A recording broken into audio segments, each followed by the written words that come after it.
అది దెయ్యం ఉందన్న భయమో లేక ఎవరైనా కావాలని పుట్టించిన పుకారో తెలియదు కానీ మొత్తానికి ఆ ఊరంతా ఖాళీ అయింది. తమ గ్రామంలో దెయ్యం ఉన్న సొరంగం మట్టితో పూడిపోవడంతో అది ఆగ్రహించి తమ ఊరి వాళ్ళను బలి తీసుకుంది. ఇది ఆ గ్రామంలో ఎవరిని అడిగినా చెప్పే మాట. దెయ్యం భయానికి ఊరి జనాలు తట్టాబుట్టా సర్దుకొని వేరే చోట పూరిగుడిసెలు వేసుకున్నారు. ఇంతకు ఆ దెయ్యం కథేంటి? అది ఏ గ్రామం?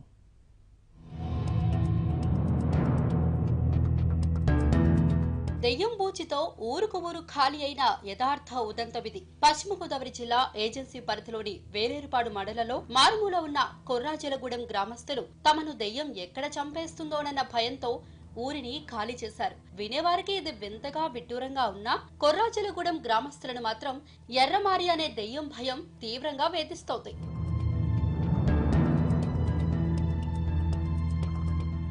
గిరిజన గ్రామమైన కొర్రాజలగూడెం వేలేరుపాడు మండలానికి 5 కిలోమీటర్ల దూరానుంది. జిల్లాలో ఓ మూలకు విసిరేసినట్లుగా ఉండే ఈ గ్రామంలో సుమారుగా ఒక 40 కుటుంబాలు నివాసం ఉండేవి. ఈ గ్రామం గోదావరి నది పరివాహక ప్రాంతమైనందున గతంలో వరద ముంపునకు గురైంది. అయితే నాటి ప్రభుత్వం పేదలకు పక్కా ఇల్లు నిర్మాణం కోసం ఆ గ్రామానికి సమీపాన 1 కిలోమీటర్ దూరంలో పెంకుటిల్లు నిర్మాణం చేసింది. ఆ గ్రామంలో లక్షల రూపాయల వ్యయం ఖర్చు చేసి పాఠశాల భవనం, రహదారి నిర్మాణం, విద్యుత్ సరఫరా, మంచినీటి కోసం హ్యాండ్ బోర్లు వంటి అన్ని సౌకర్యాలతో 40 కుటుంబాలకు ఇళ్లు నిర్మాణం చేశారు.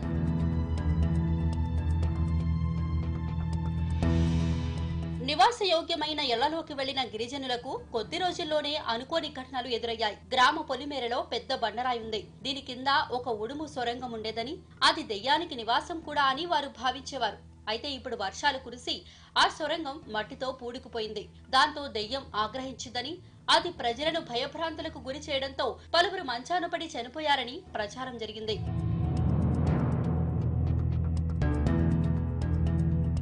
ఇటీవలి కాలంలో గ్రామంలో పలువురు అనారోగ్య కారణాలతో వరుసగా మృతి చెందారు. తొలుత కారం లక్ష్మయ్య, పరిశాఖ లక్ష్మయ్య, మిడియం రాములు, కారం జోగయ్య అనేవారు వరుసగా మరణించారు. మరికొన్ని రోజుల తర్వాత రాములమ్మ, పాపమ్మ, రామయ్య, సిరామయ్య అనేవారు కూడా ఒకరి తర్వాత ఒకరు చనిపోయారు. ఈ వరుస మరణాలు గ్రామస్తులను తీవ్ర ఆందోళనకు గురిచేశాయి. దీనికి తోడు దెయ్యం ఉందన్న వదంతితో వారిలో కొందరు భూత వైద్యులను సంప్రదించారు.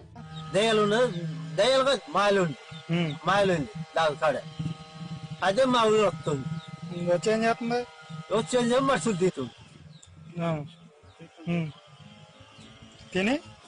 తిని మనం తిని మనుషులు చంపేస్తుంది కదండి. జ్వరం వచ్చే చంపుతుంది, జ్వరంతో మనం చనిపోతామండి. జ్వరం వచ్చే చంపుతుంది. ఎంతమంది చచ్చిపోయారు ఇప్పటికే? ఇప్పటికా 10 మంది 20 మంది చచ్చిపోయారు. కొర్రాజలగూడెం గ్రామంలో ఎర్రమారి అనే దెయ్యం ఉడుం రూపంలో ఉందని, ఇంకా అక్కడే నివాసం ఉంటే అది మిగతా వారిని కూడా పొట్టన పెట్టుకుంటుందని భూత వైద్యులు చెప్పడంతో వారు మరింత భయాందోళనకు లోనయ్యారు. వెంటనే గ్రామాన్ని ఖాళీ చేసి ఊరికి దూరంగా పూరిగుడిసెలు వేసుకున్నారు. మరికొందరు ఇదివరకు ఖాళీ చేయించిన చోటుకెళ్లి తలదాచుకున్నారు. వదిలిపెట్టిన గ్రామంలోని ఇళ్లను పడగొట్టి పంట పొలాలుగా మార్చారు. కొర్రాజలగూడెం ఒక గ్రామం ఉంది. ఆ గ్రామంలో ఒక రాయి ఉంది. దాని ద్వారా దైమారి తోవడం ద్వారా 4 చనిపోయారు. వాళ్ళు అందరూ భయపడి వాళ్ళందరూ పారిపోవడం జరిగింది. తర్వాత 4-5 దాకా చనిపోయారు. విరేచనాల వాంతులు తవ్వడం ద్వారా విరేచనాల వాంతులు అవుతుంది. 10-15 మంది దాకా చనిపోయారు. 10 కుటుంబాలు ఉంటాయి. వాళ్ళందరూ భయపడి పక్కకు రావడం జరుగుతుంది. పడి మూసేయడం ద్వారా 2-3 కిలోమీటర్ల ద్వారా చదువుకోవడానికి బాగా ఇబ్బంది పడుతున్నారు. చిన్న పిల్లగాళ్ళు ఒక 5-6 చనిపోయి ఉంటారు. దాని ద్వారా ఇప్పుడు కూడా చాలా భయంకరంగా ఉందని అనుకుంటున్నారు. కొర్రాజలగూడెం గ్రామస్తులు ప్రస్తుతం ఉన్న చోట పాఠశాల లేకపోవడంతో వారి పిల్లల్ని కిలోమీటర్ల దూరంలో ఉన్న బడికి పంపుతున్నారు. ఖాళీ చేసిన గ్రామంలోని పాఠశాల భవనం వృధాగా మారింది. స్థానిక రెవెన్యూ, విద్యాశాఖ అధికారులు పలుమార్లు గ్రామస్తులకు నచ్చచెప్పినా అక్కడికి తమ పిల్లల్ని చదువుకోవడానికి పంపలేమని వారు స్పష్టం చేశారు. దాంతో ప్రభుత్వం పాఠశాల భవనాన్ని మూయించింది. 2006లో అయితే కాలనీలు ఇచ్చారు. అక్కడ ఇల్లులు కట్టారు. చాలా గత్తర పుట్టినట్టుగా మా ఊళ్ళంతా చాలా మంది పెద్దోళ్ళు చనిపోయారు. ఏదో తెలివి ఉండే వాళ్ళు ఎక్కడో ఒక చోట దూరంగా వెళ్ళి దేవుడి దగ్గర వెళ్ళి ఏదో ఒకటి చూయించుకొని బతికారు.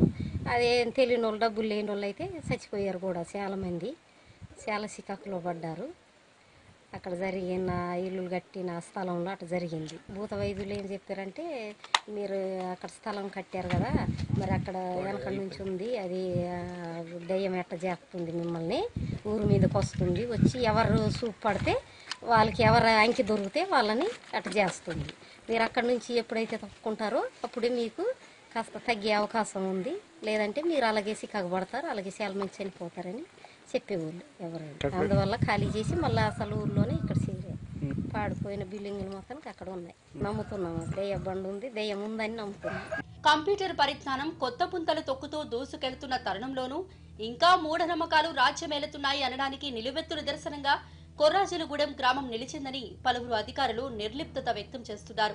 ఎవరో కావాలనే దెయ్యం బూచి చూపి గ్రామస్తులను తీవ్ర భయాందోళనకు గురిచేసి వారిని అక్కడి నుంచి ఖాళీ చేసేలా చేశారని వారు అనుమానాలు వ్యక్తం చేస్తున్నారు.